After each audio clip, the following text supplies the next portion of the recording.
BRS کے senior قائد عبدالمخی چندہ کی سالگرہ کے موقع پر ایراولی فارم ہاؤس میں کے چندرشیکھر راؤ KCR سے ملاقات۔ سینئر BRS پارٹی قائد عبدالمخی چندہ نے اپنی سالگرہ کے موقع پر پارٹی کے بانی و صدر اور سابقہ چیف منسٹر کے چندرشیکھر راؤ KCR سے ایراولی فارم ہاؤس میں ملاقات کی۔ اس موقع پر KCR نے عبدالمخی چندہ کو نیک تمناؤں کا اظہار کرتے ہوئے عوام کی بلا لحاظ مذہب و ملت خدمت کو اپنا نصب العین بنانے کی تلقین کی۔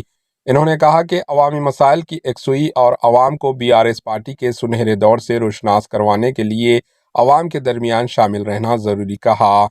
اس موقع پر BRS کے سابقہ وزیر و موجودہ MLA T ہریش راؤ و MLA Sabitha Indira ready, BRS قائد کارتک ریڈی و BRS کے کئی قائدین نے سینئر قائد عبدالمخی چندہ کی شال پوشی و گل پوشی کرتے ہوئے انہیں ان کے جنم دن کی مبارکباد پیش کی۔ اس ملاقات کے دوران عبدالمخی چندہ کے فرزند مجاہد چندہ اور مستقیم چندہ کے علاوہ دیگر افراد بھی موجود تھے۔ Bureau report AHN news.